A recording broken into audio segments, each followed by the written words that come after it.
Hello beautiful souls, welcome back to my universe. कैसे हैं आप सब? आई होप आप सब बहुत अच्छे होंगे।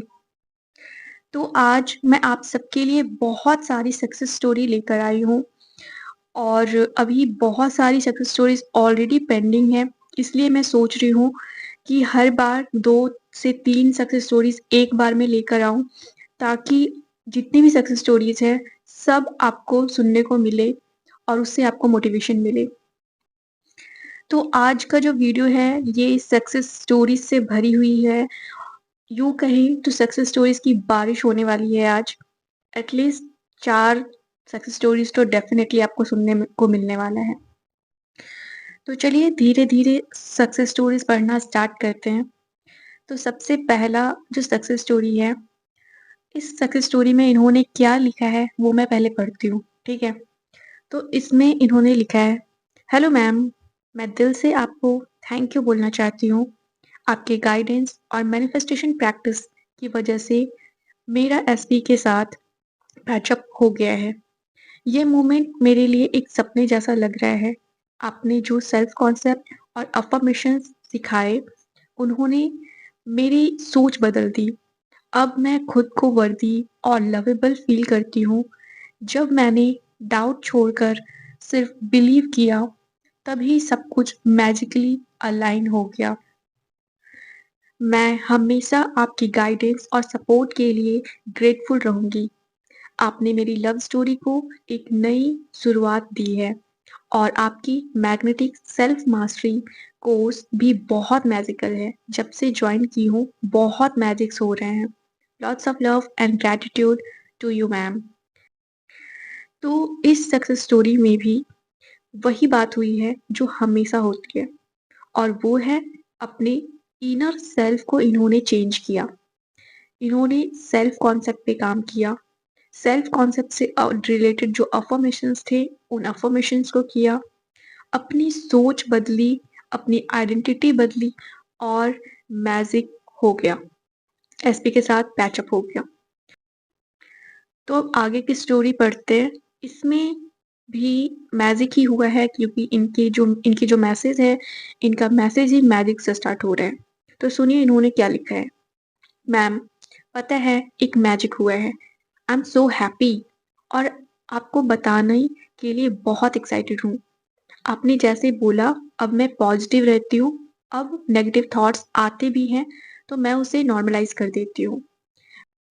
मेरे एक ईयरबड से साउंड नहीं आ रही थी।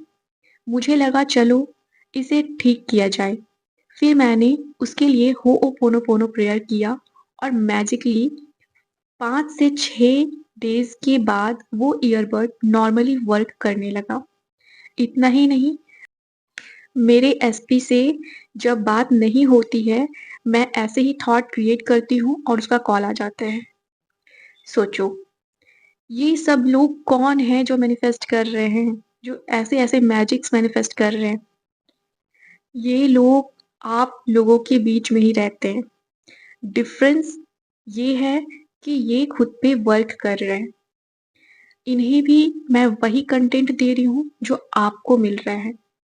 हाँ, जो लोग मॉर्निंग बैच से जुड़े हैं, उन्हें थोड़ा ज़्यादा मिलता है, और जो लोग पर्सनल गाइडेंस मिल लेते हैं, उन्हें थोड़ा और अच्छे से पर्सनली गाइडेंस मिलती है। वरना जो चीज़ मैं आप लोगों को यूट्यूब पे बता रही हूँ, वही चीज़ इन लोगों को भी बता रही हूँ। तो डिफरेंस सिर्फ़ इस बात का रहता है कि आप जो भी मैं बता रही हूँ, उसे किस तरीके से एक्सेप्ट कर रहे हो, अडैप्ट कर रहे हो अपनी लाइफ़ में, और कैसे उसे यूज़ कर रहे हो अपनी लाइफ़ में। और वो बहुत इम्पोर्टेंट है, क्योंकि मैं आपको सिर्फ गाइड कर सकती हूँ, रास्ते बता सकती हूँ आपको क्या करना है, करना आपको है। मैनिफेस्टेशन कोई स्पून फीडिंग टेक्निक नहीं है, कोई मैजिक नहीं है। आपको करना होता है, चेंजेस आपको अपने अंदर लानी है। कोई आकर आपके थॉट्स को चेंज नहीं करेगा, कोई आकर आपके माइंड से रेजिस्टेंस को नहीं निकाल देगा, कोई नहीं कर सकता है। क्योंकि आपकी लाइफ में किसी और की कोई फ्री विल है ही नहीं, वो सिर्फ आप कर सकते हो और आपको सिर्फ वही करना है। आपको बाहर चीज़ नहीं करना है, आपको सिर्फ अपने अंदर चेंजेस लेकर आना है। तो चलिए इसी के साथ अब नेक्स्ट अगर स्टोरी सुनते हैं। ये कमेंट में आया हुआ था यूट्यूब पे ही बहुत पहले का है, इसलिए अभी शायद ना मिले, बट आई थिंक ये मैरिज मैनिफेस्टेशन सीरीज़ के टाइम पे आया था। और चलिए पढ़ते हैं, क्या लिखा है इन्होंने। ये कमेंट में आया हुआ सक्सेस स्टोरी है। तो इन्होंने लिखा है, आपके कहने पर खुद को एकदम हल्का महसूस करते हुए और इमेजिन कर रही थी कि सांस छोड़ने पर मेरी बॉडी का दर्द बाहर निकल रहा है। बाद में 10 मिनट का डीप ब्रीदिंग मेडिटेशन किया। बिलीव मी, सर दर्द ऐसे गायब हुआ है, बता ही नहीं सकती, जो 2 दिन से ठीक नहीं हो रहा था। You are great ma'am. तो देखा आपने कैसे मैजिक हुआ है? ये प्लेसिबो इफेक्ट होता है। इसके बारे में भी मैं बताऊँगी आप सबको किसी दिन। ये आप और यही क्वांटम जंपिंग भी है। यही क्वांटम जंपिंग भी है। एक ऐसा स्टेट जहाँ पे आप उस स्टेट में हो, जहाँ पे आपके साथ एक सिचुएशन है, सर दर्द हो रहा है या ऐसी कमिटमेंट नहीं दे रहा है। उसके बाद आप विजुअलाइज़ करते हो, दूसरे स्टेट में जाते हो, अपने अंदर से रिलीज़ करके, अपने अंदर एक कॉन्फिडेंस, एक बिलीफ क्रिएट करते हो कि हाँ, मैं ठीक हो चुकी हूँ, और फिर वो ठीक हो जाता है। तो ये भी क्वांटम जंपिंग ही है, एक स्टेट से दूसरे स्टेट में जाना। तो चलिए इसी के साथ अब नेक्स्ट सक्सेस स्टोरी की तरफ बढ़ते हैं, और ये भी कमेंट में आया हुआ सक्सेस स्टोरी है। और इसमें इन्होंने लिखा है, मैम आपका रूटीन मैंने फॉलो किया, मेरा एसपी का डिवोर्स हो गया है, आगे भी फॉलो करूंगी मैरिज के लिए, थैंक यू। तो ये भी मैरिज मैनिफेस्टेशन के टाइम का है, क्योंकि मुझे याद है ये मैसेज कब आया था, ये कमेंट कब आया था। ये मैरिज मैनिफेस्टेशन के टाइम का है। तो देखो, इस चीज़ में आकर आप लोग डिवोर्स मैनिफेस्ट मत करना प्लीज़, क्योंकि वो सही चीज़ नहीं है, और किसी और की फ्री लाइफ में आपका कोई फ्री विल नहीं है, बिल्कुल वैसे ही जैसे आपकी लाइफ में किसी और का फ्री विल नहीं है। आप सिर्फ़ अपनी डिज़ायर पे फ़ोकस रखो, किसी और के डिवोर्स पे फ़ोकस मत रखना, ठीक है? क्योंकि बहुत सारे लोग इस चीज़ पे आ जाते हैं, मैं देख रही हूँ। क्योंकि एक और सक्सेस स्टोरी आई थी, जो बहुत अच्छी सक्सेस स्टोरी थी, उसे मैंने अच्छे से डिस्कस किया था, और उस टाइम भी लोग पीछे पड़ गए थे सिर्फ़ ये बोलकर कि मैम मुझे मैं कैसे डिवोर्स मैनिफेस्ट करूँ? ये चीज़ नहीं होता है, आप डिवोर्स नहीं मैनिफेस्ट कर सकते। ये 2 लोग जो है ना, जिन्होंने ये चीज़ मैनिफेस्ट किया है, एक्चुअली इनका एसपी इनके लिए ही बना है, और इसलिए ये अपने स्टेट को चेंज करके इस चीज़ को मैनिफेस्ट किए हैं, ठीक है? तो आप डिवोर्स मैनिफेस्ट मत करो, क्योंकि वो नहीं होगा। क्योंकि सोचो, आप खुद सोचो, अगर आप किसी और का डिवोर्स करवा सकते हो, मैनिफेस्ट कर सकते हो, तो कुछ टाइम के बाद आप वो करवाने के बाद आप अपने एसपी को पा भी लिए, आप शादी कर लिए, तो कोई और आपके एसपी को भी तो मैनिफेस्ट कर सकता है डिवोर्स करवा के, ठीक है? तो इसमें किसी और की लाइफ में आपका कोई फ्री विल नहीं होता है। हाँ, अगर आपका एसपी भी आपसे प्यार कर रहा है, उसके दिल में भी आपके लिए है, उनकी रिलेशनशिप सही नहीं चल रही है, या फिर जो भी सिचुएशन है वो यूनिवर्स पे छोड़ो, जो भी है, अगर वो आपका है, आपको मिलकर रहेगा। इसलिए डिवोर्स मैनिफेस्ट करने की कोशिश बिल्कुल मत करना, नहीं होगा, ट्रस्ट मी, नेगेटिव मैनिफेस्टेशन कभी नहीं होता है। अगर आप किसी और का बुरा चाह रहे हो, कभी नहीं होगा। इसलिए वो चीज़ मैनिफेस्ट मत करो। आप सिर्फ़ अपनी हैप्पीनेस मैनिफेस्ट करो, अपने लिए अच्छा सोचो। अगर वो आपका है, वो डेफ़िनिटली आप तक आएगा। आप सिर्फ़ अपनी एनर्जी पे काम करो, अपनी आइडेंटिटी पे काम करो। और दूसरी बात, कि अगर आप कंसिस्टेंट नहीं रह पा रहे हो, अगर आपको प्रॉब्लम हो रहा है कि मुझसे सेल्फ कॉन्सेप्ट नहीं हो पा रहा है, या आपको गाइडेंस बहुत ज़्यादा ज़रूरत पड़ रही है, आप मॉर्निंग बैच जॉइन कर सकते हो, क्योंकि मॉर्निंग बैच एक ऐसा प्लेटफ़ॉर्म है जहाँ पे डेली लोग मिलते हैं, कलेक्टिव मेडिटेशन करते हैं, जिससे आपकी एनर्जी और ज़्यादा पावरफुल बनेगी। क्योंकि आप कंसिस्टेंसी मेंटेन करोगे, जो टास्क दूँगी उससे रात तक आपकी एनर्जी सेम वाइब्रेशन पे रहेगी। आप अपने अंदर चेंजेस लाने में जो एक बूस्ट होता है ना, वो बूस्ट आपको मिल सकता है। तो अगर आपसे नहीं हो रहा है खुद से, आप गाइडेंस चाहते हो, हेल्प चाहते हो, और चाहते हो कि आपको सपोर्ट मिले, आपकी एनर्जी बूस्ट होने में आपकी हेल्प हो, तो आप मॉर्निंग बैच जॉइन कर सकते हो। एक अच्छी कम्युनिटी भी आपको मिल जाएगी। अच्छे-अच्छे लोगों के साथ अच्छी-अच्छी बातें करोगे, पॉज़िटिव बातें करोगे, पॉज़िटिव डिस्कस करोगे, तो उससे आपकी एनर्जी पॉज़िटिव होगी, वाइब्रेशन रेज़ करेगी, ठीक है? तो चलिए इसी के साथ अब नेक्स्ट सक्सेस स्टोरी को पढ़ते हैं। ये सक्सेस स्टोरी टेलीग्राम पे आया हुआ है। और इसमें इन्होंने लिखा है, हेलो दी, गुड मॉर्निंग। आज मैंने ब्लैक बटरफ्लाई मैनिफेस्ट किया है। कल सोचा था कि मुझे ब्लैक बटरफ्लाई देखना है, और आज जब मैं बाहर गई तो मेरे सामने से ब्लैक बटरफ्लाई टकराया। I am so happy. तो छोटा सा मैनिफेस्टेशन है, बहुत अच्छी मैनिफेस्टेशन है। आप भी ये छोटे-छोटे मैनिफेस्टेशन करते होंगे, और आप इन्हीं छोटे-छोटे मैनिफेस्टेशंस का यूज़ करके अपने बिलीफ को स्ट्रॉन्ग कर सकते हो कि हाँ, अगर ये मैनिफेस्ट हो सकता है, तो फिर बड़ी वाली डिज़ायर जो पूरी नहीं हो रही है, वो भी मैनिफेस्ट हो सकती है। डिफ़रेंस कहाँ है? डिफ़रेंस ये है कि ये मैनिफेस्टेशन जो हो रहे हैं, छोटे-छोटे मैनिफेस्टेशन, जैसे आप ब्लैक बटरफ्लाई मैनिफेस्ट कर रहे हो, या तो फिर चॉकलेट मैनिफेस्ट कर रहे हो, जो भी मैनिफेस्ट कर रहे हो, उसमें रेजिस्टेंस नहीं होता है। एक बार माइंड में बस ख़्याल आता है कि चलो आज बटरफ्लाई दिख जाए, आज चॉकलेट मिल जाए, और मिल जाता है। क्योंकि फिर आप सोचते नहीं रहते हो दिन भर बैठ के। अगर आप पूरे टाइम उसके लिए भी सोचोगे ना, पूरे टाइम बैठ के कि यार कब मिलेगा चॉकलेट, कब दिखेगा बटरफ्लाई, आप देखोगे वो भी मैनिफेस्ट नहीं होगा। और जिस टाइम आप छोड़ दोगे सोचना, बस तुरंत वो चीज़ आपको मिल जाएगा। तो बस रेजिस्टेंस का गेम है, सिर्फ़ और सिर्फ़ रेजिस्टेंस का गेम है, बिलीफ का गेम है। बिलीफ रखो, ट्रस्ट रखो अपनी एनर्जी पे, यूनिवर्स पे, जिन्हें भी आप मानते हो उन पे, और छोड़ दो, लेट गो कर दो। बस बिलीफ रखो।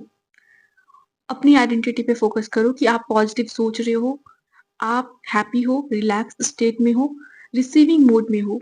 जब आप रिलैक्स्ड रहते हो, तब आप रिसीविंग मोड में रहते हो। तो ये कुछ सक्सेस स्टोरीज़ आज मैंने शेयर किया है, और ये लास्ट सक्सेस स्टोरी थी आज की।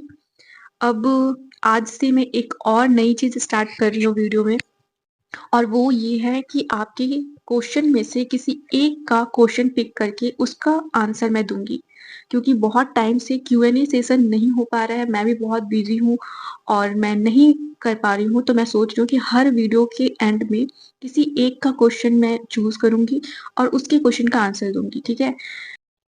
क्योंकि टेलीग्राम पे भी बहुत सारे क्वेश्चन्स आते हैं, और यूट्यूब के कमेंट में भी आप लोगों के क्वेश्चन्स आते हैं। और आपको पता है कि मैं सिर्फ़ मॉर्निंग बैच जो जॉइन करते हैं, उनसे कनेक्टेड रहती हूँ, और जो मास्टर मैनिफेस्टेशन कोर्स में हैं, उनसे सिर्फ़ कनेक्टेड रहती हूँ 24/7। और बाकी लोग जो हैं, जो गाइडेंस लेते हैं, जिस टाइम के लिए गाइडेंस लेते हैं, 1 टाइम या तो फिर 1 वीक, जैसा भी लेते हैं, उन उसके अकॉर्डिंग मैं उनसे कनेक्टेड रहती हूँ। बाकी आप लोगों का जो भी क्वेश्चन आता है ना, वो मैं देख भी नहीं पाती। वो सब मैनेजर हैंडल करता है, ठीक है? तो अभी जो भी क्वेश्चन्स आपके आते हैं, मैं कोशिश कर रही हूँ कि कोई एक क्वेश्चन का आंसर मैं हर वीडियो के एंड में दूँ, ताकि आपके क्वेश्चन का आंसर आपको मिल पाए, आपकी हेल्प हो पाए। तो आपका जो भी क्वेश्चन होगा, जो टेलीग्राम ग्रुप में है, वो टेलीग्राम ग्रुप में पूछ सकते हैं, या तो फिर आप नीचे वीडियो के नीचे कमेंट बॉक्स में भी पूछोगे, तो उसमें से भी पिक करके मैं कोई ना कोई क्वेश्चन का आंसर देती रहूँगी, ठीक है? तो चलिए अब स्टार्ट करते हैं आज के क्वेश्चन का। ये क्वेश्चन आया था टेलीग्राम चैनल पे। और हाँ, अगर आप चाहते हो कि मैं आपका क्वेश्चन पढ़ते वक़्त या तो फिर आपकी सक्सेस स्टोरी पढ़ते वक़्त आपका नाम भी अनाउंस करूँ, तो आप लोग मेंशन कर देना कि मेरा नाम आप ले सकते हो। क्योंकि मैं बिना आपकी फ्री विल की, बिना आपकी परमिशन के मैं आपका नाम पब्लिकली किसी को नहीं बताऊँगी, क्योंकि हर किसी का अपना एक प्राइवेसी होता है। हर कोई नहीं चाहता है अपना नाम बाहर लाना, ठीक है? तो इसलिए मैं, जब तक आप ये नहीं बोलोगे कि हाँ, आप मेरा नाम मेंशन कर सकते हो सक्सेस स्टोरी के टाइम पे या तो फिर क्वेश्चन के टाइम पे, तब मैं आपका नाम लूँगी। तो चलिए अब आज के क्वेश्चन पढ़ते हैं और उसका आंसर भी मैं दे दूँगी। तो आज का जो क्वेश्चन है, इस क्वेश्चन में लिखा है, हेलो मैम, मेरा एक क्वेश्चन है, आपकी शादी में अगर एज इश्यू की वजह से लोग मना कर देते हैं, तो उसको कैसे रिवाइज़ करें और उसके लिए क्या अफ़र्मेशन बनाएँ? और ये जो मैसेज है, इस मैसेज के नीचे 2 और मैसेजेस हैं, जिसमें से एक में लिखा है, मुझे भी सेम प्रॉब्लम है, बट पहले बुरा लगता था, पर अब मैं अपने ड्रीम और अपने आप पर वर्क कर रही हूँ।